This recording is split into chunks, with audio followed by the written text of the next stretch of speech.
di dalam pengajaran Yesus. Pada hari terakhir nanti banyak orang yang beribadah kepadaku. Banyak orang yang memuji aku, menyembahku, memanggilku Tuhan, bernubuat pakai namaku, mengusir setan pakai namaku, bermujizat pakai namaku. Mereka sudah mencapai puncak langit. Bisa bermujizat hanya dengan menyebut namaku. Tapi aku akan berterus terang kepada mereka. Aku tidak mengenal kalian. Kalian semua adalah pembuat kejahatan. Enyahlah daripadaku. Al-Quran saya mengatakan apa? Pada hari kiamat nanti, apa yang mereka sembah selain daripada aku, kata Allah, akan menjadi musuhnya. Dan pemujaan-pemujaan yang mereka lakukan kepada sembahan-sembahan mereka selain daripada aku, akan diingkarinya. Subhanallah. Kalau Al-Quran kami ini sudah final. Iman kami Al-Quran. Terlepas daripada adanya Bible, enggak goyang iman kami. Kami akan percaya sampai mati, sampai titik darah penghabisan. Sampai roh keluar dari jasad, kami akan percaya. La ilaha illallah Muhammadar Rasulullah. Dengan pola karakteristik keimanan kami yang berdasarkan terhadap ilmu, logika dan wahyu. Nah, ternyata orang Kristen pasang badan minta untuk diuji keimanannya dengan dia mencoba untuk masuk ke ranah keislaman, mengajarkan kekristenan dengan menggunakan istilah Al-Quran, menyebarkan Kristen dengan pola-pola nyamar-nyamar jadi Islam, melancarkan aksi-aksi pemurtadan dengan segala macam bentuk cara. Itu sama halnya mereka minta untuk kami uji. Maka kami uji, kami pelajari, kami kaji, kami uraikan. Kami netralisirkan ajaran Bible itu dari dogma dan doktrin. Apa hasilnya? Ternyata Yesus benar menjadi musuh bagi orang-orang Kristen kelak. Ternyata Kristen betul mengingkari pemujaan-pemujaan yang Kristen lakukan. Mana dalilnya? Matius 7 nomor 22 sampai nomor 23. Siapa yang salah? Siapa yang keliru? Siapa yang akan kita persalahkan dan siapa yang akan kita anggap keliru? Saatnya orang Kristen menggunakan kepala masing-masing. Jangan pakai kepala daripada siapa? Daripada pendeta, daripada pastor. Kenapa Bang Suma? Tengok anak kecil umat Islam. Lihat mereka. Usia 2 tahun sejak mereka bisa berjalan, bisa berbicara, mereka dituntun oleh agamanya untuk belajar Iqra. Sampai mereka harus berbicara dengan terpatah-patah. A, ba, ta, tha, an, in, un, ban, bin, bun, tan, tin, tun. Alhamdulillahi Rabbil Alamin. Terkantuk-kantuk mereka. Salah mereka dicubit paha sama ibu ayahnya. Keliru mereka baca Quran, mereka ditepuk pundaknya sama ayahnya. Tengok standarisasi anak usia 3 tahun. Coba Anda uji dengan pendeta yang sudah bangkokan, yang sudah kaya raya, rumahnya sudah jadi gedung, kendaraan-kendaraan mewah yang dia punya. Suruh baca kitab Anda dalam bentuk original teks. Uji dengan anak TK Islam dengan membaca Al-Quran dalam original teks. Bandingkan, Anda akan menemukan seibarat manusia dengan kambing. Yang satu cuma bisa bunyi kambing, tapi manusia. Anak kecil masih bayi, masih orok. Itu sudah diajarkan oleh orang tuanya untuk mendengarkan kalimat-kalimat Al-Quran dalam bentuk original teks. Anda kenal bom-bom? Besar perutnya, matanya bola, pongah, sombong sesombong-sombongnya ketika dia berbicara di depan publik. Suruh baca Yunani. Suruh baca original teks kitabnya. Dia bawa kitabnya orang Yahudi, di dalam kitab Yesaya, di dalam kitab Keluaran, dalam kitab Mazmur, Yesus Kristus nyata. Suruh baca Ibrani. Inilah penipuan yang tidak pernah kalian sadari, wahai saudara-saudaraku jemaat-jemaat. Bagaimana mungkin seorang hanya berdasarkan titel sarjana teologi yang tidak mengerti original teksnya, tidak paham tentang seluk-beluk bahasa dari firman itu, mereka mengajarkan kalian, sementara mereka sendiri nggak paham. Cobalah Seibarat anak kecil ngajarin kalian Al-Quran, dia anak ini tidak bisa bahasa Al-Quran. Apa yang terjadi? Jadi pendeta pastor yang tidak ngerti original teks kitabnya, saya katakan seibarat anak TK yang membaca sampul buku kedokteran, lantas mereka membuka praktek. Itulah pendeta, itulah kelas pastor. Ini sadar enggak teman-teman Kristen ini? Sadar enggak tuh? Diajarkan oleh seseorang tentang kimia. Orang yang tidak ngerti daripada takaran-takaran rumus-rumus kimia. Tidak mengerti tentang simbol-simbol kimia. Ngajarin tentang Tuhan, ngajarin tentang kimia. Bagaimana bisa nyambung? Cobalah. Maka Al-Quran datang menyeru bukan hanya kepada orang non-Yahudi, bahkan ahli kitab. Yang di sana tersusun Nabi diutus, yang di sana tersusun kitab diwahyukan. Tapi apa kata Allah? Qad ja'akum rasuluna yubayyinu lakum. Wahai ahli kitab, ya ahlal kitab, telah datang rasulku untuk mengembalikan kalian kepada jalan yang lurus, yang sudah jauh kalian tinggalkan. Kalau ahli kitab aja dipanggil, saudara, lalu bagaimana kita ini yang bukan ahli kitab? Bagaimana kita ini yang bukan Bani Yakub, yang tidak ada nabi diutus kepada kita? Maka jangankan kita yang bukan keturunan Ishak, bukan keturunan Nabi Ismail, bukan keturunan Nabi Abraham, mereka saja yang mendapatkan warisan kitab suci dan para nabi masih diseru kembali kepada Quran. Apalagi kita. Lantas kita sombong. Oh enggak mau. Kenapa enggak mau? Aku lebih percaya kepada agamaku. Kenapa bisa? Karena agamaku itu kasih. Yang ngajarin siapa? Pendeta pastorku. Memang pendeta pastormu itu ahli kitab? Bisa ahli kitab dia. Dia bisa baca Ibrani. Dia bisa baca Aramaik. Dia bisa bahasa Suryani. Dia bahasa Yunani. Enggak. Ya apa bedanya? Apa bedanya dengan anak TK? Masih mending anak TK Islam, mereka bisa membaca original teksnya. Artinya ketika mereka membaca original teks, ada yang mencoba merubah terjemahannya, menyelewengkan kemudian terjemahannya, membawa terjemahannya itu sesuai dengan pesanan politik, ekonomi, dan seterusnya. Maka original teks itu akan teriak, itu salah Cak Ayu, itu keliru Cak Ayu, yang benar itu seperti ini. Tapi kalau yang sekarang, tiap tahun direvisi, dikoreksi, diperbaiki. Apanya ini? Sudah kayak begitu, saling menyalahkan. Saya atas nama ini mengakui bahwa memang lembaga Bible Indonesia mengalami kesalahan-kesalahan. Lalu sebuah agama yang sudah memiliki kitab yang dianggap suci bermasalah, sudah pasti agama itu adalah agama yang punya masalah. Sebuah agama yang punya masalah tidak bisa dijadikan sebagai sandaran sirat jembatan untuk menuju kepada ridha-Nya pencipta langit dan bumi. Apa kata RK ketika saya berdebat?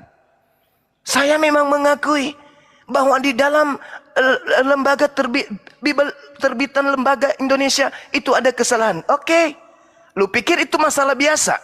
Kesalahan seperti itu lu pikir itu sepele? Masalah seperti itu dianggapnya sesuatu yang tidak ada artinya. No, bagi orang yang berakal, ketika sebuah lembaga agama resmi melakukan satu kesalahan fatal, tetapi tidak dirubah dan tidak disadari, maka percaya sama saya, demi kebenaran agama itu bermasalah.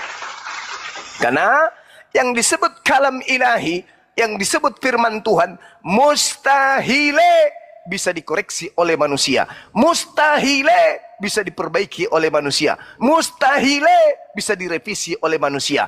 Kalau direvisi, kalau dikoreksi, kalau diperbaiki, berarti lebih pantas yang mengoreksi menjadi Tuhan daripada yang berfirman tersebut.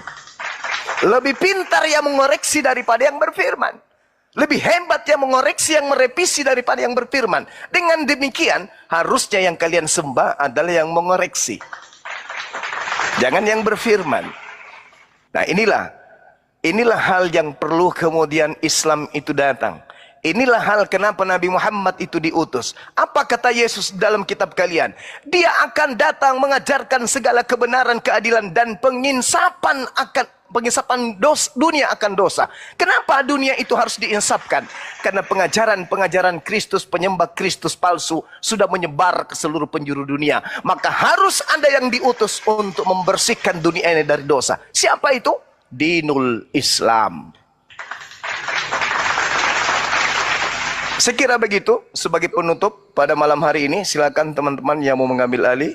Waktu dan tempat saya persilakan. Terima kasih. Masya Allah, luar biasa.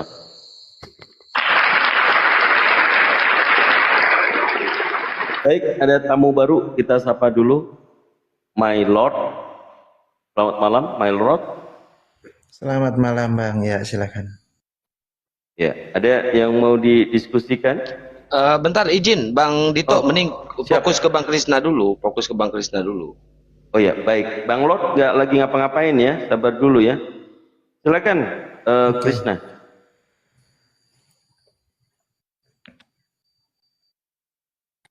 Krisna, monitor Krisna. Bang Krisna ini sebenarnya jaringannya satu nggak bagus. Dia sering mental-mental. Iya, Bang. Gimana Bang Krisna? Monitor? Iya, Bun. Masuk suaranya, Bun. Masuk Bang, kurang keras sedikit. Iya. Ya.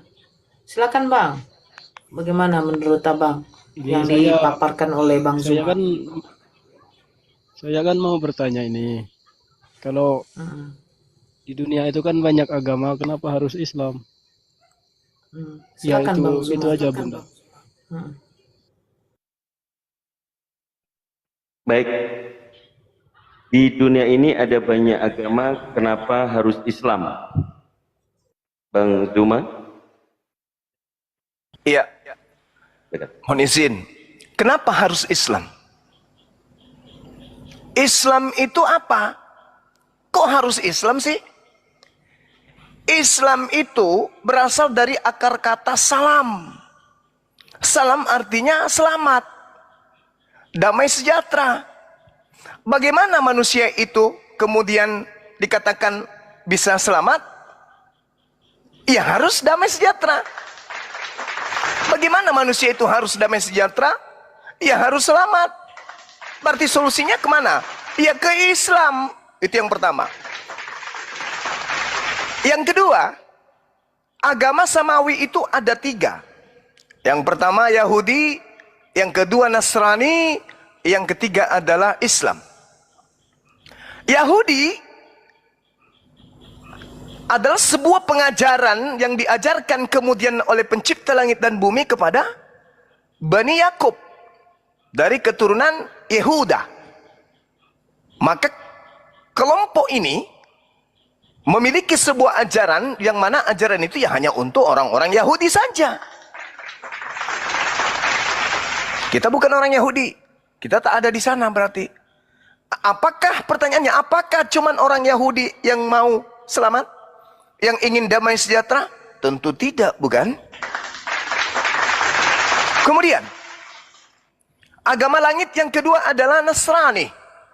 Nasrani, Nasaret. Tempat lahirnya Nabi Isa alaihissalam. Mereka kemudian disebut Nasrani karena ajaran itu hanya untuk orang-orang yang ada di Nasaret. Hanya berbicara mengenai kelompok. Kelompok Yehuda, kelompok Nasrani, kelompok Nasaret. Hanya orang-orang kelompok. Apakah cuman orang Yahudi, orang Nasrani yang pingin selamat, yang pingin damai sejahtera? Oh, enggak mungkin. Yang lain juga pingin. Maka apakah akan diutus lagi untuk satu kelompok saja? Enggak. Kenapa? Karena usia dunia ini enggak panjang. Kalau begitu, harus ada ajaran yang sifatnya global. Maka disebutlah Islam. Kenapa disebut Islam? Tidak berpihak kepada Arab, tidak berpihak kepada Asia, tidak berpihak kepada bule, tidak berpihak kepada orang Bugis, Makassar dan seterusnya. Kenapa harus Islam? Karena sifatnya adalah mayoritas. Dia adalah global. Seluruh manusia. Makanya Nabi Muhammad diutus untuk apa? Bil bayyinati waz zubur wa anzalna ilaika dzikr litubayyina linnasi ma nuzzila ilaihim wa la'allahum yatafakkarun. Litubayyina linnas. Untuk seluruh umat manusia. Makanya seruannya ya Bani Adam, ya ayuhan nas, wahai seluruh manusia. Kalau kemudian ajaran Yahudi, Shema Israel, Israel, Israel, Israel. Yesus gimana? Aku diutus hanya kepada domba yang sesat dari Israel, Israel, Israel. Lalu kita yang bukan Israel kemana? Litubayyina linnas. Kepada seluruh umat manusia aku utus engkau membawa risalah Al-Quran. Siapa dia? Baginda Rasulullah Muhammad sallallahu alaihi wasallam. Makanya di dalam Al-Quran itu seruannya apa? Ya ayyuhalladzina amanu. Wahai orang-orang yang beriman. Siapa saja yang beriman. Mau suku apapun dia. Dari bangsa apapun dia. Tinggal di pulau manapun dia. Bahasa sehari-hari apapun yang mereka gunakan. Mereka semua dipanggil selama mereka beriman. Begitu juga ketika dikatakan ya ayyuhal kafirun. Siapa yang kafir ini? Tidak terlepas orang Arab kah dia? Orang Bugis kah dia? Seluruhnya. Tapi kalau ajaran para nabi terdahulu sebelum Nabi Muhammad, itu hanya bersifat global, temporer. Ajarannya hanya kesukuan, kelompok tertentu. Berbeda dengan Islam. Makanya agama langit yang terakhir disebut Islam. Karena tidak berpihak kepada satu kelompok. Semuanya. Semua manusia tentu ingin selamat. Tentu semua manusia ingin damai sejahtera. Sekarang saya ingin menjadi orang Yahudi. Bisakah? Nggak bisa. Saya ingin menjadi orang Nasrani. Bisakah? Nggak bisa. Kecuali yang mau, rela, ikhlas. Dungu, pingin menjadi serigala, nyamar-nyamar menjadi Yahudi. Nyamar-nyamar menjadi keturunan Israel. Nyamar-nyamar jadi pengikut Yesus. Tapi bukan Bani Israel. Itulah serigala yang bergigi ompong. Artinya bahwa ketika ditanya kenapa harus Islam? Ya karena Islam itu adalah agama yang diwahyukan dari langit untuk seluruh umat manusia. Agama yang rasional. Agama yang tidak kesukuan. Agama yang tidak hanya berfokus pada satu ajaran untuk sekelompok orang. Tapi seluruh rahmatan lil alamin. Litubayyina linnas. Seluruhnya. Nah itu. Jadi kenapa harus Islam? Karena nabi-nabi yang lain mengejar untuk dirinya agar damai sejahtera. Mengejar dirinya agar kemudian selamat. Begitu juga utusan-utusan yang datang sebelum Nabi Muhammad. Dia juga mengajarkan umatnya, kaumnya untuk damai sejahtera. Kenapa Yesus mengajarkan A? Kenapa Yesus melarang B? Kenapa Musa melarang A? Kenapa Musa melarang B? Kenapa dia perintahkan A, B, C? Kenapa dia larang A, B, C? Apa yang mereka kejar? Damai sejahtera. Apa yang mereka impikan? Keselamatan. Damai sejahtera, keselamatan. Ya Islam lah itu. Makanya Yesus digelari apa? Juru selamat. Tidak disebut juru Yahudi, juru Kristen, juru Hindu, juru Buddha. Dia disebut sebagai juru selamat. Ma makna fil lugatil Arabiyah? Salam Ibrani, salam salama dalam bahasa Quran. Jelas. Jadi Yesus itu juru Islam. Bukan juru Kristen.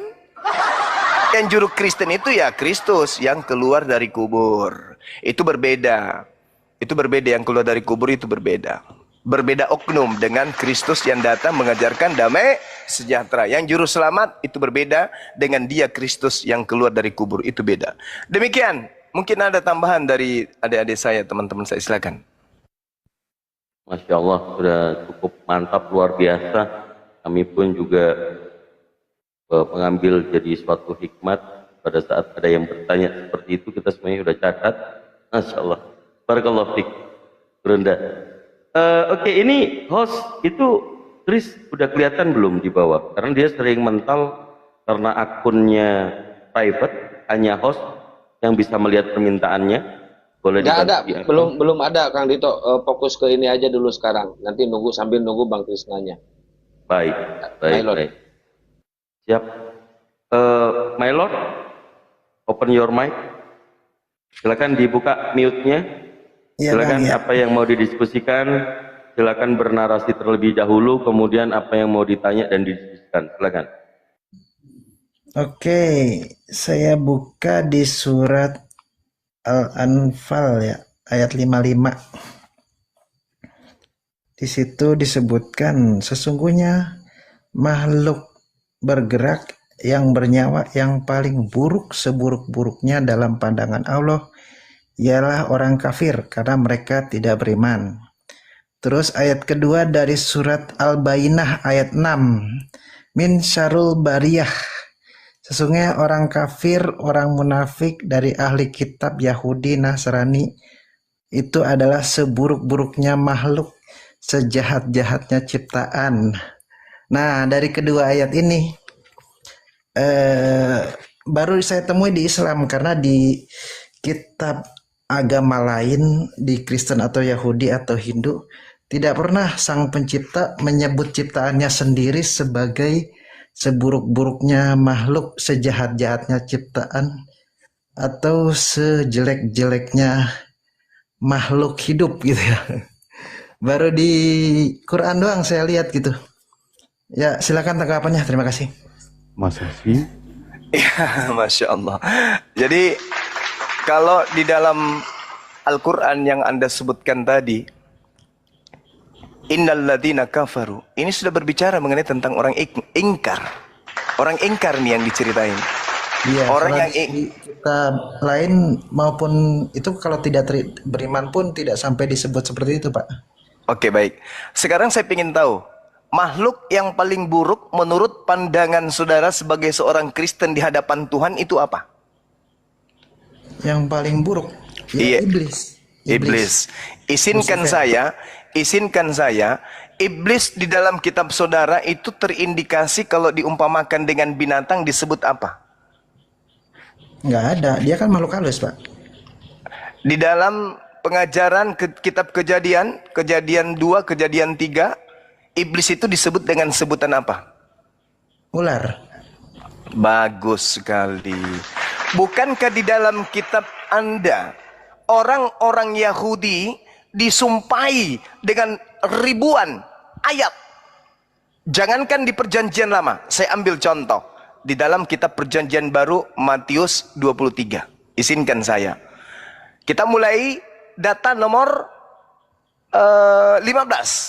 Celakalah kamu hai ahli Taurat, orang Farisi, hai kamu orang munafik.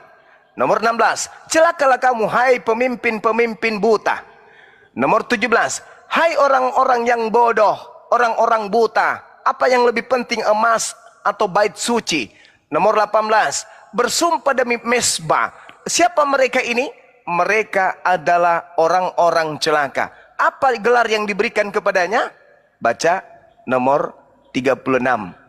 Aku berkata kepadamu, sesungguhnya semua ini akan ditanggung angkatan ini. Angkatan yang mana? Treng-teng. Mereka disebut dengan sebutan anak-anak ular beludak. Anak-anak apa? Matius 23. Di situ diterangkan dengan jelas Ayat bahwa berapa? orang-orang Israel, saya sudah sebutkan tadi. Saya sudah Matius menyebut 23 ayat. Matius 23 dari data nomor 15 sampai nomor 36. Ujung-ujungnya di data nomor 32 dikatakan begini. Jadi penuhilah juga takaran nenek moyangmu. Hai kamu ular-ular.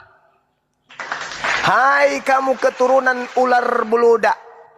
Bagaimana Mana nggak mungkin ada kamu bacaannya, dapat Bagaimana mungkin kamu Saya dapat tampilkan ya.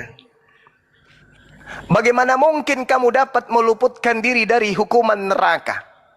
Matius 23 nih. Ya. Mana, Bang? 32, 33.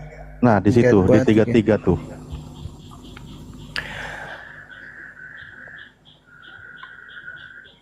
Hai kamu ular, kamu keturunan ular. Bahkan mungkin Oke, meliputi sudah hukum valid, mereka. silakan. Oke. Ya, tadi cuma diinstruksi Apakah begitu. ular-ular ini artinya seburuk-buruk Sudah, ciptaan? jangan dibelurkan dulu, Bang Melo. Ya. Silakan dilanjutkan, Gurunda. Iya. Tadi saya bertanya kepada saudara, makhluk yang paling buruk di hadapan Tuhan itu apa? Anda jawab ular. Iblis. Iblis diidentikan dengan Iblis waktu itu merasuk ke tubuh ular. ya, dia identik dengan Enggak, hanya dirasuki saja waktu itu. inilah cara iblis ketika ngeles. Bukan, waktu itu dia dirasuki. Bukan ularnya yang itu. Lalu yang berperang di neraka di surga itu siapa? Ular atau kuda? Melawan Mikael. Di ayat berapa? Alamak. Naga ya, Yang naga itu naga. Ya, ular atau buaya itu? Naga, Pak. Ular atau bukan? Naga itu makhluk apa ya? Eh. Sejenis ular tapi Cacing kali cacing. tapi makhluk mitologi ya. Oke, saya tidak sedang ingin mengalahkan saudara. Saya hanya ingin menerangkan begini, kawan. Ya. Ketika Al-Quran menarasikan kemudian, Innal ladina kafaru min ahlil kitabi wal musyrikina fi nari jahannam khalidina fiha ulaika hum syarrul bariyah. Sungguh orang kafir dari golongan ahli kitab, siapa mereka? Pembunuh para nabi. Yang dimaksud di sini, pembunuh para nabi. Orang-orang musyrik. Siapa orang musyrik ini? Mereka yang menyembah Tuhannya Yahudi dan juga menyembah patung-patung, menyembah hantu-hantu, menyembah dewa-dewa. Mereka ini pantas tidak masuk neraka? Pantas. Pantas. Pantas tidak mereka disebut orang kafir? Pantas. Pantas gak mereka disebut sebagai seburuk-buruknya makhluk? Pantas. Kenapa pantas, Bang Suma? Belum ada nabi diutus kepada monyet. Belum ada kitab yang diwahyukan kepada kera. Wajar kalau mereka salah. Wajar kalau mereka menjadi makhluk yang tidak taat. Mereka, Bung, nabi diutus, nabi diutus, rasul diutus, kitab diutus, wahyu diutus, bahkan kakek mereka adalah bapak para nabi. Ya. Apa Nabi kelakuan yang mereka? dibunuh orang Israel siapa aja, Bang? Ya, termasuk yang kau katakan Yesus. Yesus yang bunuh orang Romawi, Bang. Yang Atas bunuh perintah? tentara Romawi. Atas perintah siapa? Rabi siapa tuh namanya, orang Farisi ya? Sekarang begini, kawan. Kalau Anda baca Matius 23 yang tadi, kenapa mereka dikecam sama Yesus? Celakalah, celakalah, celakalah, celakalah. Coba Anda baca 31-nya. Tetapi dengan demikian kamu bersaksi terhadap diri kamu sendiri bahwa kamu adalah keturunan pembunuh nabi-nabi itu. Tanya Yesus nabi mana aja yang mereka bunuh. Baca nomor 30-nya. Jangan tertawa. Iya. Nomor 30-nya. Dan berkata, jika kami hidup di zaman nenek moyang kita, tentulah kami tidak ikut dengan mereka dalam pembunuhan nabi-nabi itu. Jangan Anda nuntut ke Al-Quran. Nabi mana? Tanya Yesus. Ini. Oke. Mereka orang Yahudi adalah keturunan para pembunuh nabi-nabi. Tanya nabi mana aja yang dibunuhnya. Oke. Kalau di ayat Al-Baqarah ayat 61 itu kan waktu Bani Israel ngikut Musa minta makanan tuh. Iya. Terus mereka dihukum dimurkai Allah. Alasannya ternyata bukan karena minta makanan, karena membunuh para nabi. Nah, nabi mana yang sebelum Musa dibunuhin, Bang? Sama pertanyaan saya tadi. Sama tadi pertanyaan saya kepada Matius 23, kata Yesus, kalian adalah keturunan pembunuh para nabi. Nabi mana? Itu kalau itu yang dibunuh itu yang sesudah Musa. Kalau di Mana, 61 coba? kan yang sebelum Musa itu. Coba Anda tunjukkan kepada saya bahwa mereka kemudian membunuh nabi setelah Musa. Itu Zakaria kan setelah Musa dibunuh. Di mana dijelaskan itu Yesaya. bahwa itu menjelaskan kemudian setelah Musa? Di mana dijelaskan? Kenapa? Di mana dijelaskan bahwa itu adalah menjelaskan tentang nabi yang datang setelah Musa? Yang di ayat mana? Ya, tadi Anda mengatakan di Matius 23 yang saya katakan, kata Anda itu adalah nabi sebelum Musa. Nabi-nabi yang dibunuh itu kebanyakan nabi setelah Musa, Bang. Nah, pertanyaan saya, sama tidak dengan apa yang diterangkan Al-Quran? Mereka adalah pembunuh nabi. Sama tidak? Kalau di Al-Quran Al-Baqarah 61, mereka dihukum lantaran membunuhi para nabi. Nah, itu kan zaman Musa nih. Kira-kira zaman sebelum Musa siapa yang dibunuh gitu? Di sini tidak diterangkan, malah diterangkan seperti ini. Innal ladzina amanu wal ladzina hadu wan nasara wassabiin man amana billah wal yaumil akhir.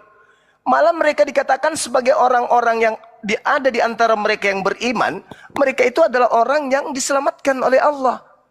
Tapi Anda mencoba untuk mencari narasi bahwasanya Enggak, saya buka ayatnya deh, biar enggak dibilang hoax, saya buka datanya ya. Al-Baqarah ayat 61 nih. Oh ya udah, sekalian Anda baca, silakan. Ya, 61 nih dia.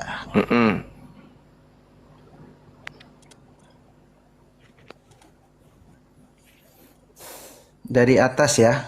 Iya. Dan ingatlah ketika kamu berkata, wahai Musa, kami tidak tahan hanya makan dengan satu macam makanan saja. Maka mohonkanlah kepada Tuhanmu untuk memberi kami, agar dia memberi kami apa yang ditumbuhkan bumi seperti sayur mayur, mentimun, bawang putih, kacang adas, bawang merah. Kemudian Musa menjawab, apakah kamu meminta sesuatu yang buruk sebagai ganti dari sesuatu yang baik? Pergilah ke suatu kota, pasti kamu akan memperoleh apa yang kamu minta. Kemudian mereka ditimpa guru ndak kena kenistaan. ban. Waduh, gimana ini? Sabar, Yang kau sabar. baca itu, bro, yang kau baca itu bukan Al-Quran, itu yang terjemahan kau baca. Iya, saya kan ngertinya ini, Bang. Iya, tapi lain kali kau bilang jangan mau membaca Al-Quran, baca terjemahan gitu. Oh iya dah, siap. Baca terjemahan gitu ya. Ya, kemudian mereka ditimpa kenistaan dan kemiskinan dan mereka mendapat murka dari Allah. Ternyata bukan karena minta makanan di sini, murkanya disebabkan oleh hal itu terjadi karena mereka mengingkari ayat-ayat Allah dan membunuh para nabi-nabi sebelumnya. Nah, yang pertanyaan saya adalah siapa nabi-nabi zaman Musa atau sebelum Musa yang dibunuh ini, Bang? Ya, makasih. Bisa Anda tunjukkan kepada saya bahasa Arab kata sebelumnya di situ? Iya. Boleh? Ada kata sebelumnya di sana, silakan. Iya. Ada? Yakin? Ini mereka dimiskan ternyata bukan karena minta makanan. Ini kan Enggak, mereka minta makanan. Ya, saya sudah akui itu, saya sudah akui. Yang Ya. saya minta itu nabi-nabi sebelumnya itu Anda dapatkan dari bahasa Al-Qur'an yang mana? Ini mereka dihukum karena membunuh para nabi. Nah, siapa nabi-nabi dibunuh mereka ini, Bang? Kata sebelumnya mana? Ada? Oh, tadi saya salah baca berarti. Anda mencoba memframing Al-Qur'an. Ini Enggak, kata saya Allah. salah baca. Bukan Membunuh salah para baca. nabi-nabi dan mengingkari ayat-ayat Anda ingin alasan yang tanpa hak. Anda ingin menggiring kami umat Islam yang paham original teks dengan pemahaman kekristenan Anda sebagai pengikut Paulus. Di situ tidak ada kata nabi-nabi sebelumnya. Tapi Anda sadar itu, Anda menambahi supaya yang dianggap di sini adalah nabi yang datang sebelum Nabi Musa. Padahal Allah menarasikan kemudian mereka ditimpa kenistaan dan kemiskinan dan kembali mendapat kemurkaan dari Allah. Hal itu terjadi karena mereka mengingkari ayat-ayat Allah dan membunuh para nabi tanpa hak alasan yang benar. Anda bertanya, nabi yang mana sebelum Musa mereka bunuh? Mana ada dalilnya kayak begitu?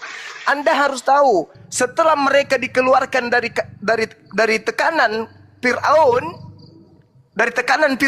pertanyaan saya, apakah kelakuan bangsa Yahudi, bangsa Israel itu lurus? Di sini bukan karena itu, Bang, tapi karena membunuh para nabi dihukumnya. Iya, memang. Memang Nabi betul. siapa yang dibunuh oleh orang-orang ini, Bang? Nah, sekarang saya mau tanya sama saudara, dari antara mereka keluar dari Fir'aun, tekanan Fir'aun, sampai kepada turunnya Nabi Muhammad membawa wahyu, adakah Nabi yang Ini dibunuh zaman oleh Musa, mereka? Bang.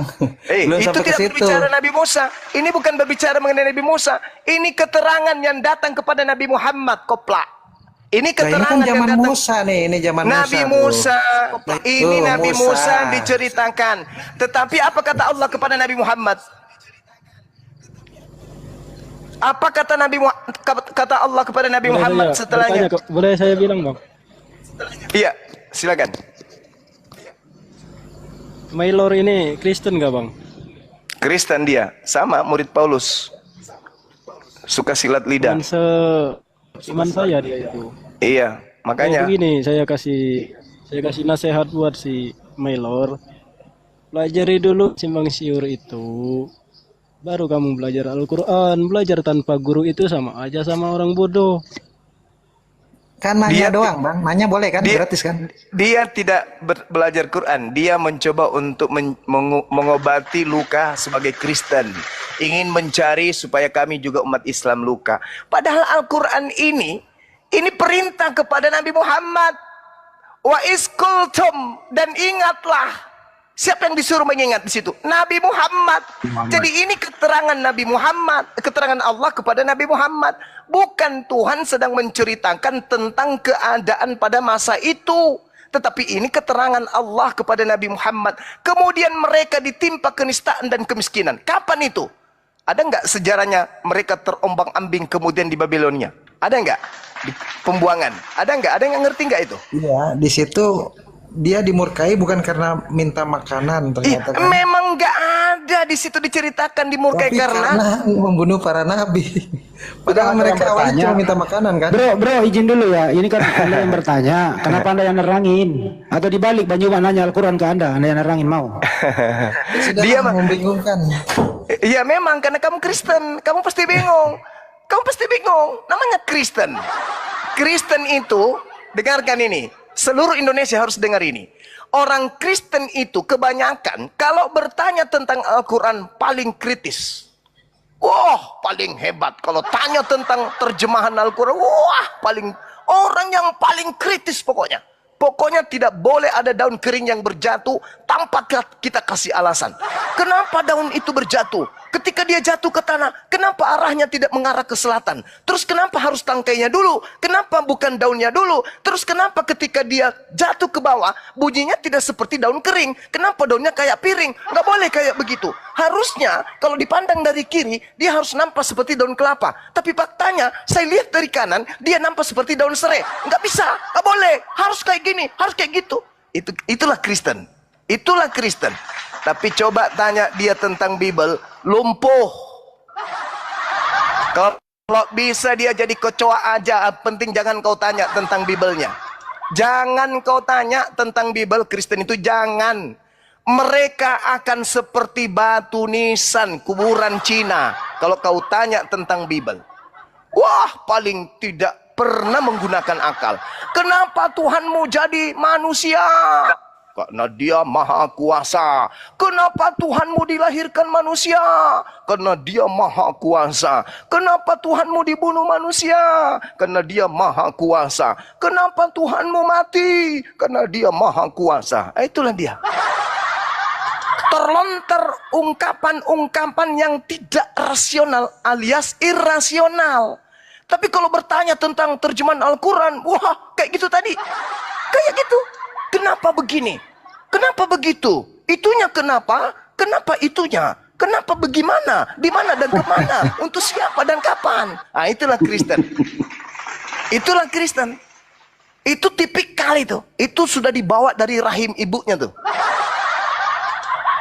Tapi kalau ada orang bertanya tujuannya untuk pintar, nah itu baru orang yang akan mendapatkan secercah sinar ilahi untuk mendapatkan hidayah. Tapi kalau yang kayak itu tadi, wow, itu namanya orang bodoh yang sombong. Iblis dong. Sudah, ya silakan Bang Andi. Dong Bang Yuma, kalau orang bodoh yang sombong. Iblis dong. Kan mereka bukan lagi hamba Tuhan. Mereka bukan hamba Tuhan lagi. Galatia 5 nomor 1. Kita sudah dimerdekakan dari Kristus. Jangan lagi kamu mau dikenakan kuk penghambaan. Sekarang ini kita ini bukan hamba lagi. Sekarang ini kita adalah anak-anak Tuhan. Kita adalah pewaris-pewaris Tuhan. Maka selayaknya Tuhan tidak ada yang perintah. Begitu juga kita nggak boleh diperintah. Kita harus merdeka, bebas, mau apa saja. Karena kita ini sudah mensifati sifat-sifat Kristus. Sifat-sifat Kristus, apakah Kristus anak Maria bebas dari perintah? Tidak taat kepada perintah? Tidak tunduk kepada perintah Kristus anak Maria? Tunduk atau tidak? Enggak, tunduk. Tunduk. Tapi mereka ini tunduk apa tidak? Tidak. Tidak, Paman. Jadi mereka ini Kristus apa? Kristus yang asli atau yang palsu? Palsu paman, palsu. Itulah dia. Jadi kita diskusi manusia 100%, iblis 100%. Karena kenapa dia tak tanggalkan akal? Kalau saudara Kristen ini, alhamdulillah, teman Kristen dia masih mau mendengarkan. Artinya, ya kalau saya ikuti Islam, apa yang dia kasih ke saya? Surga. Menurut Islam. Nah, kalau saya tetap di Kristen, apa yang saya dapat dari Kristen? Neraka. Menurut siapa? Menurut Bible. Mana dalilnya? Matius 7 nomor 22-23. Ya toh? Seperti itulah adanya. Silakan teman-teman. Izin Gurunda, dibuka WA-nya itu ada yang pesan perumahan barusan nelpon ke saya. Nomornya udah saya kirim ke Gurunda. Lanjut Bang Andi. Ya. Yang paling parah tadi itu Bang Juma jeli banget loh. Sampai bisa di original teksnya kan di Al-Quran tadi itu nggak ada loh itu kata sebelum. Bang Juma jeli banget loh. Saya juga nggak nyampe ke situ loh kan itu. Ustaz Alif ya. Alhamdulillah itu loh. Jadi Kristen ini suka ngedit, nambahin. Kalau nggak nambahin ngurangin. Jadi kalau nggak jeli, lu pasti menjawab. Nabi siapa sebelum Musa di sana maksudnya yang dibunuh kan gitu. Kalau nggak ada kata sebelumnya Bang Juma. Jeli banget sampean, Masya Allah.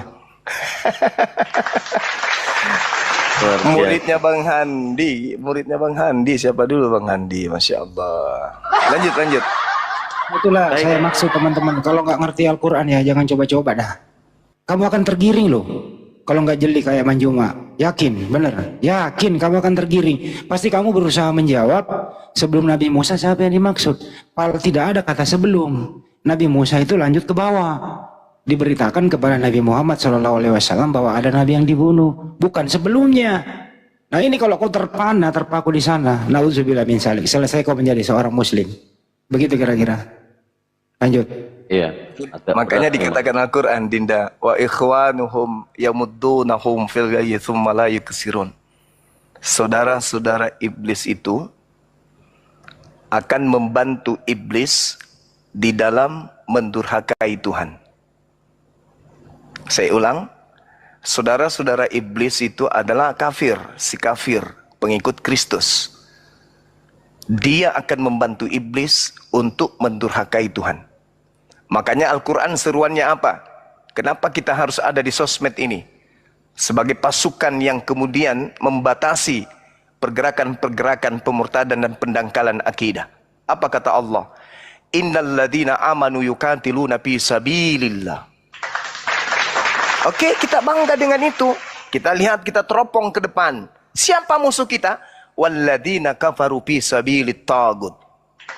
Orang beriman berperang di jalan Allah. Siang malam mengajarkan orang untuk waras.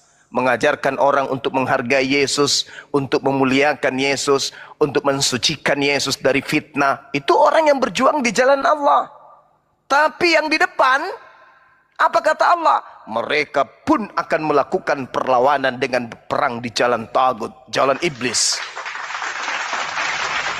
Nah, setelah itu terjadi, dan memang itu terjadi, dan benar-benar terjadi, dan sedang terjadi, maka kita memegang kunci. Apa kata Allah? Faqatilu awliya asyaitan. Perangi dia. Perangi saudara-saudara setan. Jangan kau biarkan mereka pelintir Al-Quran. Jangan kau biarkan mereka menggunakan nama Allah. Dan mereka gunakan pada bukan yang tempat yang semestinya. Jangan kau biarkan mereka menggunakan istilah Al-Quran. Di mana mereka menggunakan istilah itu pada bukan tempat yang seharusnya. Faqatilu awliya syaitan. Perangi mereka. Inna qaida syaitan kana daif. Sesungguhnya pengaruh-pengaruh setan itu lemah. Yang membuatnya kuat siapa? Pengikut Kristus dalam wujud manusia. Ya, maka jangan kita lemah. Kita harus kuat hadapi mereka. Ketika Allah mengatakan innal ladzina amanu yuqatiluna fi sabilillah. Jadi mereka yang ikhlas, ridha, 24 jam memperjuangkan tali agama Allah. Kemudian ada orang-orang yang selalu senang dengan penderitaan orang-orang yang berjuang, maka itu adalah pasukan-pasukan setan. Meskipun dia terlihat nampak Islam, Meskipun terlihat mereka mengaku Islam, meskipun mereka terlihat menggunakan nama Islam, meskipun mereka sudah mengucapkan kalimat syahadatain, tapi kalau mereka membenci orang yang memperjuangkan tali agama Allah, maka dia adalah iblis yang menyerupai umat Islam. Pahami itu. Bagaimana Nabi Musa alaihissalam muncul kemudian orang-orang yang masuk di dalamnya, ngaku-ngaku sebagai kaumnya. Bagaimana dengan Nabi Isa alaihissalam, muncul orang di dalam barisannya, ngaku-ngaku sebarisan dengannya, tetapi nusuk dari dalam.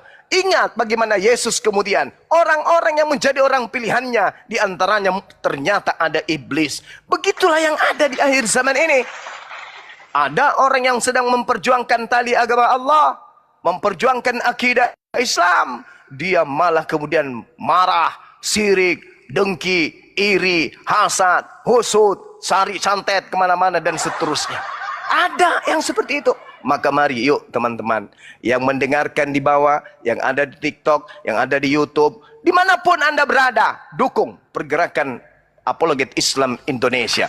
Faqatilu awliya syaitan. Mari kita perangi saudara-saudara setan ini. Dengan cara apa? Perang argumentasi, perang data. Sekira begitu dari saya. Saya makan siri dulu sebentar, silakan.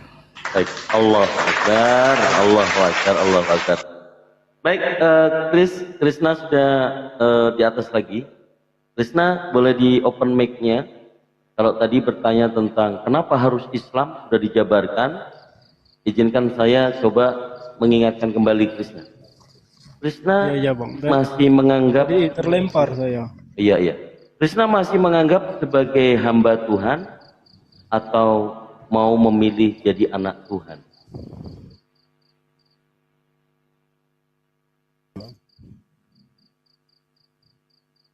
Krisna? Iya. Bukannya Menurut itu sama, Krisna? Kak? Iya. Sama itu kah? Dari data tadi yang dibacakan, Matius 23, nomor 31 sampai 33, kemudian ditegaskan oleh Paulus di Galatia 5 nomor 1, bahwa kemerdekaan itu sudah tidak lagi menjadi hamba Tuhan, melainkan menjadi anak Tuhan. Sementara Yesus di Matius pasal 12, perikopnya itu dia hamba Tuhan. Yesus hamba Tuhan. Jadi Anda mau menyaingi Yesus sebagai anak Tuhan atau hamba Tuhan? Bukannya itu sama aja? Hamba sama anak itu sama kah, Bang? Ya, izin Bang Dito, bentar.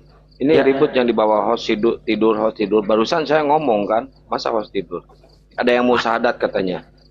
Coba siapa namanya? Kang Dito dipantau dulu di bawah. Siapa namanya coba? Biar gak ribut netizennya. Baik. Memantau, Silakan. mantau. Apa? Mantau. Oke, sebentar ya Bang Krisna ya. Kalau nanti kelempar lagi, langsung saja. Minta naik lagi. Mana? Atas nama siapa yang mau syahadat? Ada slot 01, silakan naik. Jadi teman-teman yang memonitor di bawah, tolong di tag. Mana? Gak ada. Gak ada. Baik, kalau gitu kita Teman-teman, lanjutkan kita lagi. ini izin dulu kan itu. Kita ini baca Siap. typing, tapi kita nggak perlu nanggapi kalau nggak penting. Itu hanya membelokkan topik, gitu loh. Kalau mau syahadat itu nggak begitu caranya ya. Oke, lanjut. Iya, orang Iya. lagi diskusi ribut terus. Lanjut Kang Dito sama Chris.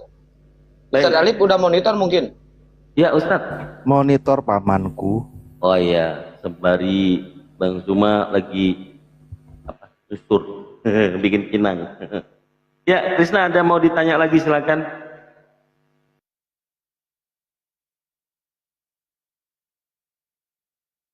Saya Krisna. jawab ya kalau gitu. Belum Ustadz. belum. Ustadz. Mulai nih, kita hangatkan suasana dulu ya. Ayo kok, izin dulu Aduh, sedikit ya. itu Kang Dito ininya. Tongkatnya Ya. ngeri kali. Ya nggak apa-apa Bunda. Izin dulu ya bahwa kita bangga punya Bang Juma loh. Kita nggak kepikiran tadi bagaimana menambah satu kata merubah makna. Itu ada kata sebelumnya ditambahkan. Jadi teman-teman semua, kalau ada iblis bertanya tentang Al-Quran, dia tuh berstatement dulu.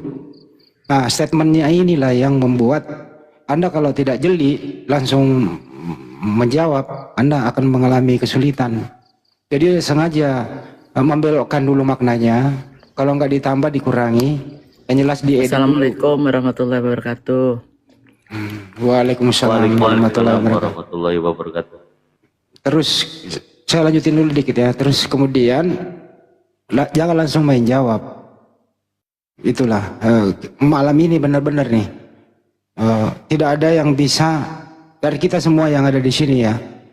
Kita beri apresiasi kepada Bang Juma yang begitu jeli. Ini ilmu yang kita dapat. Artinya apa? Jangan langsung menanggapi Oten itu. Jeli dulu gitu loh. Apa benar statement dia dan yang dia tanyakan itu?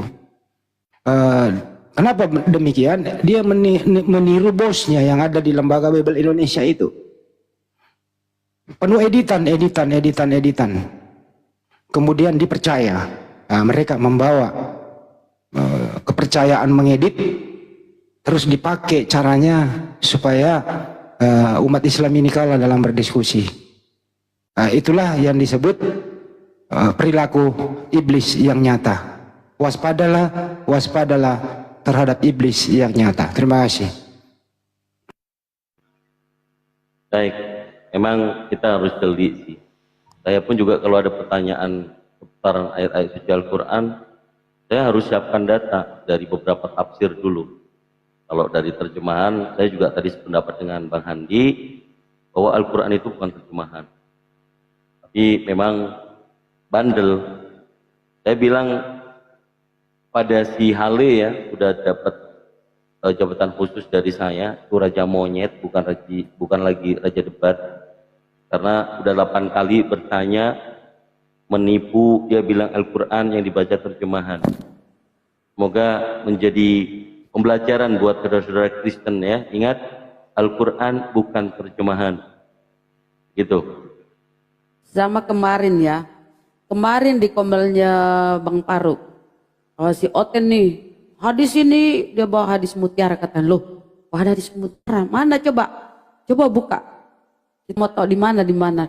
Dia buka, ternyata ini Ustadz. Yang dia bawa itu ini Isa dan Islam. Yang Ustadz biasa bawa kan, Ustadz Alif. Ternyata di situ dia, aku bilang, kafir punya itu. Coba kau geser ke bawah itu gambarnya di atas itu warna hijau, tanda salib, kafir punya tuh. Linknya itu kafir itu, websitenya itu kafir. Pantas ke bawah itu dia nggak mau sorot itu, dia sembunyikan. Aku bilang tarik ke bawah, coba. Jadi aku bukakan kan aku banyak save, banyak yang terima kasih Bun. Hampir nih oten-oten menyesatkan. Jadi hati-hati ya kalau mereka bawa sebuah narasi, kita harus jeli. Gitu kayak Gurunda tadi kan, Masya Allah. Lanjut. Jadi kembali ke topik yang dia bawa Al-Baqarah ayat 61 itu gitu ya. Saya rasa kalau muslim nggak jeli kayak Bang Juma, Anda pasti pusing. Nanti menjawab salah, tidak dijawab, berarti Anda nggak bisa apa-apa. Kenapa dia menambahkan kata sebelumnya? Jadi Anda harus memutar otak, siapa Nabi yang dibunuh sebelum Musa di sana? Itu berubah makna loh. Jadi Anda akan berusaha memeras otak untuk menjawab yang tidak ada jawabannya dalam Al-Quran. Ditambahkan kata sebelumnya. Padahal itu ditujukan kepada Nabi Muhammad SAW, mengkisahkan tentang itu. Nabi Musa sampai ke Nabi Muhammad. Itu kira-kira. Waspada. Lanjut, jangan dipindahin topik. Lanjut. Ya, kita kembali ke Krishna. Bang, Kang, Ya, Akang, silakan. saya izin. Karena di sini udah banyak Muslim yang Krishna cuma satu, biar saya turun, biar tempat Krishna Saya aja, satu. Bunda Nora, saya aja. Jangan, nggak apa-apa, Bunda. Saya udah dari tadi di sini, nggak apa-apa. Kan sudah Jangan ada gitu, banyak nggak enak. nggak Saya turun apa-apa, nggak Bunda. apa-apa, saya bisa di bawah juga nggak masalah. Nggak, saya izin. Saya memang mau turun. Izin semuanya. Terima kasih. Assalamualaikum warahmatullahi wabarakatuh. Waalaikumsalam warahmatullahi wabarakatuh. Aman Bunda Mimi. Masih saya lanjutkan nanti karena belum jamnya, Bang Handi full moderator. Bang Krisna, bro, silakan, apa tadi yang mau dipertanyakan? Mumpung masih ada waktu, ya, masih roh itu nyambung di badan. Silakan bertanya terus tentang Islam, karena Anda sudah meyakini secara kekristenan, Anda sudah tidak begitu mengimani, ya. Silakan bertanya lagi. Bang Krisna, dibuka mic-nya. Ya Bang. Ya gimana Bang? Ya, tanyakan aja. Apa? Tanyakan aja. Tanyakan. Ya. Dalam lah. Oh. Lupa saya Bang bertanya tadi. Pertanyaan abang tadi kan yang terakhir, kenapa harus Islam, itu sudah dijawab. Terus Ya. pertanyaan apa lagi Bang? Silakan. Ya. Ya jawaban Bang Dito emang tadi ya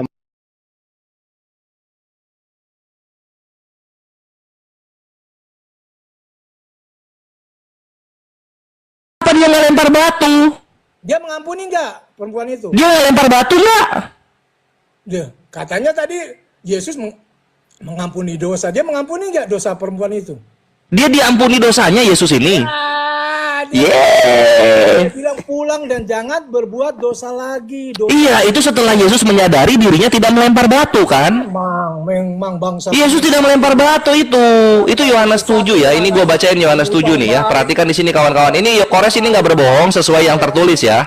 Yohanes 7 kita baca di sini. Yesus berkata apa dan Yesus apa yang dilakukan Yesus? Bisa, kamu nggak mampu. Walah, gua mampu banget gua udah bolak-balik baca dari Kejadian sampai Wahyu, masa nggak ngerti-ngerti gua. Nah, sini tunggu tuh. Yohanes 7. Oh, ini dia Yohanes 7. Tunggu. Saya kenapa? Hadis Said Muslim. Diam dulu. Gua mau bacain dulu, lu jangan kabur-kabur lu. Gua mau bongkar-bongkar aib Tuhan lu nih. Tunggu. Bongkar aib Tuhannya, bongkar aib Tuhan. Ini kita bongkar dulu aib Tuhan. Nah, di sini nih, ini ya di Yohanes 8:7. Dan ketika mereka terus-menerus bertanya kepadanya, ia pun bangkit berdiri lalu berkata kepada mereka, "Barang siapa di antara kamu tidak berdosa, hendaklah ia yang pertama melemparkan batu kepada perempuan itu." Yesus lempar batu enggak? Enggak. Dia sadar dia punya dosa. Batu kepada siapa? Dia sadar dia punya dosa dia. Ya, dia kasih batu. Udah clear di sini ya. Di sini udah clear. Kita lanjut. Mau lu kemana sekarang? Kita udah buktikan Yesus lu berdosa. Dosamu diampuni dan pulang. Iya. Jadi orang kan sama kan kayak gini. Itu maksudnya ke sini. Orang mati menguburkan orang mati. Nah, orang berdosa mengampuni orang berdosa. Matius 6 nomor 9 sampai 11. Yuk sekarang lanjut. Mau kemana sekarang? Jadi udah jelas Yesus mengampuni perempuan perzina itu. Iya, karena orang berdosa mengampuni orang berdosa. Oh tidak. Karena dia tidak berdosa, makanya orang. Loh, berdosa dong dia nggak lempar batu. Dia. Gimana orang yang tidak berdosa mengampuni orang yang. Ya lihatlah di doa Bapa kami, Tuhan ampunilah dosa kami sebagaimana kami mengampuni mereka. Dar, selamat datang di kebenaran. Orang berdosa ngampunin orang berdosa. Dosamu diampuni kata Yesus. Hari ini berdosa. Ya memang orang berdosa bisa mengampuni orang berdosa. Matius 6 ya, kita lihat ya, Matius 6. Kita buka nih. Matius 6 ya. Ini doa Bapa kami loh. Itu ada di situ loh. Ada. Coba kamu jelaskan kenapa iblis bisa masuk Islam itu? Alasannya apa coba? Iblis nggak masuk Islam, jin masuk Islam. Kamu baca hadis Said Muslim 50:35, iblis masuk Islam. Kenapa? Ya, sama kayak Yesus lah, bertobat mereka. Ceritanya Yesus. Dalam Islam itu Yesus jatuhnya jin karena dia ada di salib. Kamu ikut agamanya dia kan? Gimana Yesus digendong iblis? Ya iyalah, Yesus nggak pernah satupun bisa membuat orang setan-setan ini menjadi Kristen gitu. Kenapa? Karena dia nggak punya kuasa di sorga dan di bumi. Mengutus setan itu perbedaannya. Loh iya, coba lihat siapa yang pertama kali memanggil Yesus anak Allah yang maha tinggi, siapa? Manusia atau iblis? Coba gua tanya. Jadi yang bisa mengusir setan Tuhan, yang bisa memelihara. Loh siapa yang pertama kali memanggil Yesus anak Allah yang maha tinggi, manusia atau iblis? Ayo. Setan. Ya, kan udah mengakui Yesus itu diakui anak Allah oleh iblis. Artinya iblis dan Yesus mempunyai kedekatan. Gitu, Bro. Gimana? Kan yang pertama, iya kan? Yang pertama kali mengakui Yesus anak Allah itu kan iblis. Nanti manusia-manusia sesat mengikutinya, manggil anak Allah. Itu set. Alah, gampang banget gua bongkar-bongkar Tuhan lu, Bre. Mau dibawa kemana lagi ini? Kedekatan. Nah, ini kita pakai Matius 6 ya. Kita ke Matius 6 ya. Ini orang berdosa mengampuni orang berdosa, kawan-kawan. Ini kita lihat di sini ya. Karena itu berdoalah demikian, Bapa kami yang di sorga, dikuduskanlah namamu, datanglah kerajaanmu, jadilah kehendakmu di bumi seperti di sorga. Berikanlah kepada kami pada hari ini makanan kami yang secukupnya, dan ampunilah kami akan kesalahan kami, seperti kami juga mengampuni orang yang bersalah kepada kami. Dar, selamat datang di kebenaran. Orang berdosa mengampuni orang berdosa. Jadi Yesus berdosa mengampuni manusia pezina berdosa, itu nggak ada masalah. Gimana ya? Karena memang di Kristen orang berdosa berkuasa untuk mengampuni. Di mana? Kayak gitu, kawan-kawan. Orang-orang yang menghakimi Yesus baru menyatakan dia ini berdosa. Coba tunjukin. Siapa? Enggak. Ini kan udah tertulis di loh, kok marah, kok emosi? Kan ini doa Bapa kami ini. Ini ada di doa Bapa kami ini. Ampunilah kami akan kesalahan kami seperti kami juga mengampuni orang yang bersalah kepada kami. Tidak berbuat dosa, tidak bisa disentuh setan. Loh, kenapa bisa disalib? Kenapa bisa disalib? Kalau misalnya nggak bisa disentuh setan, selain disalib, kenapa bisa dia digendong ke bumbungan bait suci oleh iblis? Yesus bilang yang menolak penyaliban itu iblis. Nah, kenapa iblis bisa gendong Yesus ke bumbungan bait suci? Kenapa? Ayo, kenapa? Ayo. Kenapa? Tunggu aku iklan bentar. Jadi bagi teman-teman, tunggu bentar.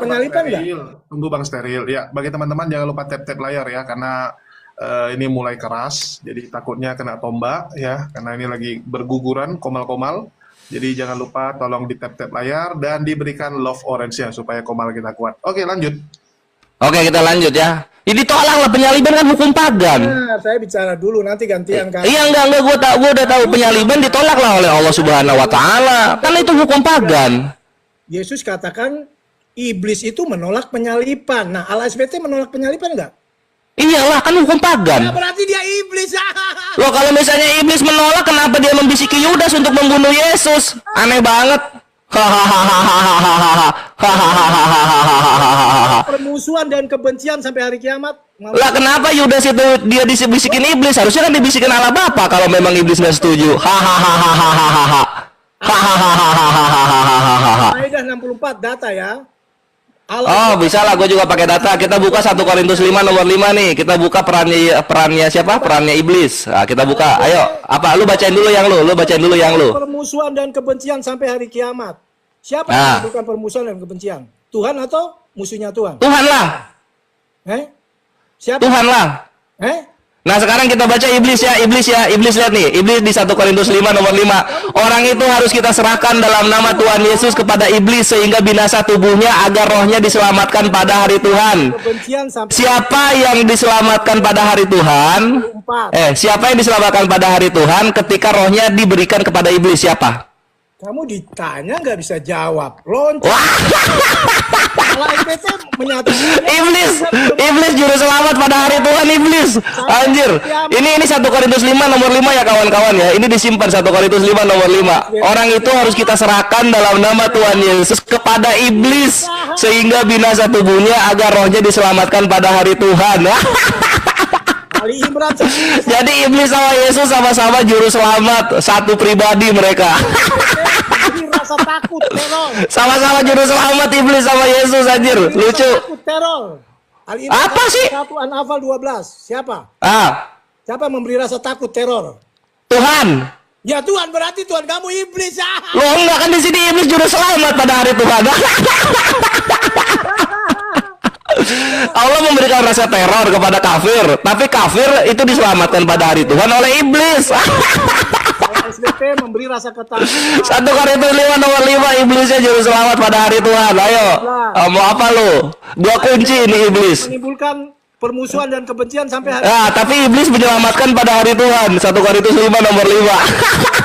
Sudah jelas ya, makanya Alkitab menyatakan 1 Korintus 5 nomor 5. Aduh, nggak bisa kabur Kristen.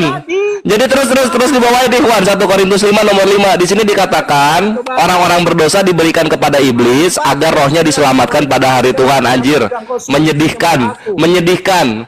Ketika orang kafir diacak-acak oleh Allah Subhanahu wa taala, di sini iblis malah menyelamatkannya pada hari Tuhan. Tuhannya Kristen. Ih, kasihan banget. Ya, Matius 4 ayat 9. Enggak bisa. 1 Korintus 5 nomor 5. Orang itu harus kita serahkan dalam nama Tuhannya Kristen kepada iblis sehingga binasa tubuhnya dan rohnya diselamatkan pada hari Tuhan. Iblis dalam Kristen juru selamat pada hari Tuhan. Iblis itu Kristen, kawan-kawan. Nah, ini lucu lagi nih. Nanti ada juga di 1 Timotius 1:20 ya, kawan-kawan ya. Ini perannya iblis nih, ini perannya iblis. Kalau Allah kan memberikan teror kepada orang-orang kafir dan rasa takut, perhatikan kelakuannya iblis. 1 Timotius 1 nomor 20 di sini. Kita buka ya. Kita bongkar-bongkaran ayat lah. Kita bongkar-bongkaran dalil. Jangan kabur lu. Mana dia? Woi. Belum dibukain ini 1 Timotius 1:20. Waduh. Udah nggak tahu kemana. Mungkin ini ada Gua kunci anjir, gua kunci jujur selamat pada hari Tuhan si iblis. Ayo. Ya, ini ada Tuhan kami kan bikin Tuhan kita kan bikin teror kan, bikin takut kepada orang-orang yang kafir yang memerangi Islam. Lah ini lihat coba, Tuhannya orang Kristen malah jadi stempel untuk iblis yang dimana iblis ini juru selamat pada hari Tuhan. Anjir, menyedihkan sekali dibongkar-bongkar. Ya silakan Bre. Ya, ini ada Kak Lina Simatupang. Mungkin silakan Kak Lina Simatupang, ada yang mau disampaikan? Mana Lina Simatupang itu? Lina doang? Iya, nama aslinya Lina Simatupang. Halo, shalom Kak. Shalom. Wah, nggak tahu. Oke. Alhamdulillah. Kita tanya Kak Nauli Aritonang yang dari tadi diam. Halo Kak Nauli. Assalamualaikum warahmatullahi wabarakatuh. Waalaikumsalam warahmatullahi wabarakatuh. Waduh, Aritonang sudah banyak yang Muslim. Mantap. Alhamdulillah. Ya, jadi kalau temanya iblis berjasa dalam penyaliban Yesus, ya benar, nggak bisa dipungkiri.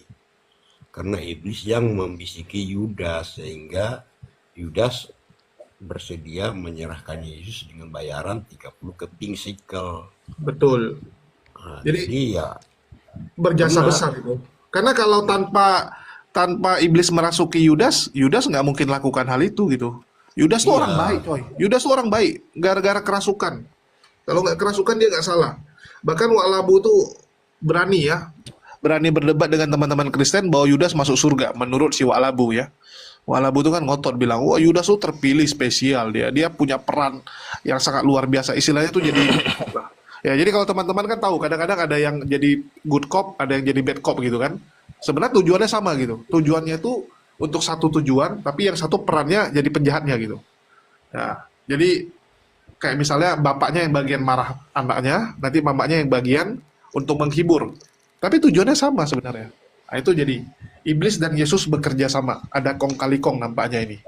Ada kong kali kong supaya tercipta satu ajaran baru ini. Nampaknya ya, sekali lagi. Ya kita nggak menuduh, tapi nampaknya. Jadi setiap orang tuh punya kontribusi. Kayak contoh, kenapa Kores bisa jadi orang seperti ini? Nah, ini nggak lepas daripada kontribusi Goldian yang pernah ngekos bareng sama dia gitu, yang pernah jadi korban si Kores gitu. Jadi kalau dibilang, oh ada nggak kontribusi Goldian? Ya ada gitu. Ya walaupun kontribusinya menurut Kores jelek gitu kan, ya sama gitu. Menurut orang Kristen kontribusi iblis tuh jelek, tapi dia sangat berkontribusi. Betul nggak? Banyak contoh gini ya, banyak orang yang jadi orang sukses sekarang.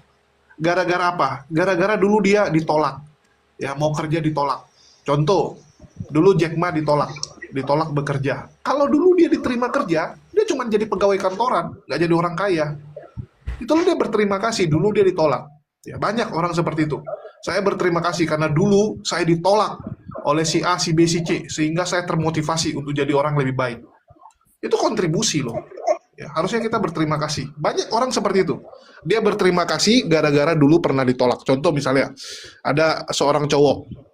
Dulu dia ditolak sama pacarnya gitu kan. Pacarnya putusin dia gara-gara dia miskin. Gara-gara dia orang susah gitu. Dari situ termotivasi jadi orang sukses, jadi orang kaya. Dia setiap dijadikan pembicara, dia ngomong. Yang membuat saya sukses sekarang, ya gara-gara omongan mantan saya dulu. Mantan saya hina saya, sehingga saya termotivasi. Nah, itu terjadi teman-teman. Harusnya teman-teman Kristen pede mengatakan kita harus berterima kasih karena ada ya iblis yang mempengaruhi Yudas. Kalau enggak kita tidak punya Tuhan sekarang. Ya, jadi mari kita angkat pujian kepada setan dan iblis. Ya mungkin seperti itu. Jadi besok-besok tolonglah hargai sedikit iblis. Ya mungkin Kak Lina ada yang mau disampaikan sebelum kita ganti personel. Ya, kalau yang naik kalau bisa yang oten-oten aja dulu ya, karena kita di sini lagi diskusi. Kalau untuk tegur sapa nanti kita buka sesi yang lain. Ada lagi mau disampaikan dari Bang Nauli atau Kak Lina? Kak Lina belum bicara nih. Nggak tahu dia ngapain. Takutnya report-report. Oke, di sini ada Keiko. Ada yang mau disampaikan? Kenapa gede? Walah. Tapi ada yang gede kok. Ini mungkin ketekan-ketekan ya bagi teman-teman. Ya, tolong dicek ulang teman-teman kalau ada yang ketekan naik ke atas ya. Kita cari oten lagi untuk diskusi. Yang tadi mungkin kena tombak deh ya, karena mulai panas teman-teman, mulai emosi. Ya, karena memang kalau bisa tuh diskusi tuh mengedepankan akal dulu gitu. Kalau memang nggak sanggup berdiskusi, ya sudah jadikan PR. Ya, jadi nggak harus kamu tuh jawab hari ini, nggak harus kamu tuh kelihatan, wah saya bisa jawab semua gitu, enggak teman-teman. Anda menjawab tuh belum tentu membuat Anda kelihatan pintar. Kadang-kadang makin banyak ngomong, makin kelihatan ya on ya gitu. Jadi mending diam lebih bagus. Kalau nggak tahu mending diam gitu. Oke, kita undang yang lain. Kak Lina belum standby ya Kak Lina ya. Siapa lagi ini ya? Waduh, banyak wajah-wajah baru ini di bawah saya sampai nggak bisa bedain dah. Oke, kita ekspor. Oke, kita import aja. Kita import pemain dari luar dulu. Ya, Kak Lina, sudah standby Kak Lina? Halo. Halo Kak Lina. Waduh, padahal dia mendengar loh. Tadi ada balon suaranya. Oh ya, Res, kapan debatnya Ustadz Wafi? Ada penonton nanya tuh. Ya nanti secepatnya Iwan, kalau nggak akhir bulan ini bulan depan ya. Aku beresin dulu ini loh, beresin dulu apa namanya perangkat aku gitu. Nah jadi kalau kalian ingin berkontribusi, ayo DM, ntar gua kasih norek. Yang ingin membantu pengadaan perangkat buat Kores gitu kawan-kawan. Mantap.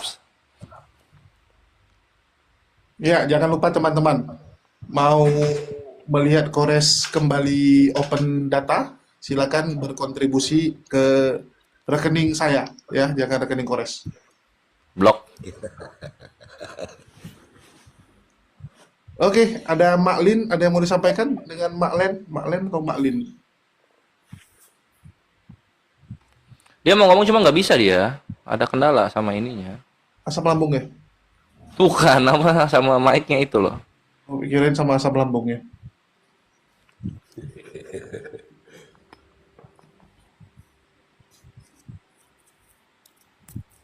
Oke, itu dia bunyi-bunyi itu suaranya. Iya, dia mau ngomong cuma nggak bisa, kasihan. Bisu dong. Sudah. Atau Roh Kudus tidak memperbolehkan dia ngomong? Apakah suaranya ditahan oleh Roh Kudus, teman-teman? Ini perlu kita... Jangan Julius nggak penting, gua penting Ikhwan. Perangkat nih.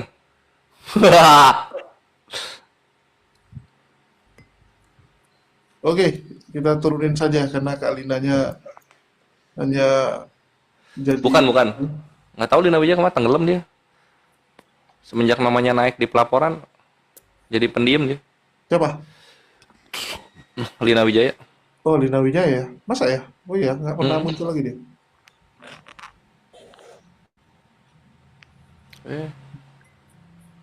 Oke, kalau nggak kita lanjut bahas Elia Miron deh. Soalnya aku tadi lagi ngerekam soalnya. Oke, kita lanjut video Elia Miron aja teman-teman. Soalnya aku lagi mau bikin reaksi pendeknya juga sih. Mana tadi Elia Miron? Elia Milon. Ini Ustadz Tasing Ngaji yang lucu juga ya.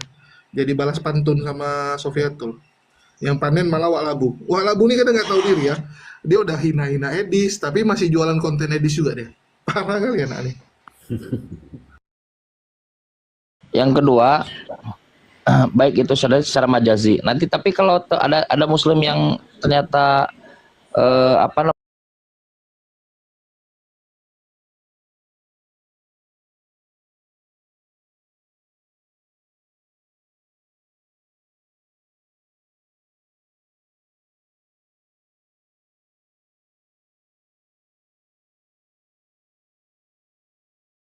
kalian itu ngotot sekali, maka Tuhan menjadikan yang kau salib itu serupa dengan guru kami, juga menjadi kurios, juga menjadi Tuhan, juga menjadi Kristus. Tapi bagi kalian angkatan jahat, bukan bagi kami. Sorry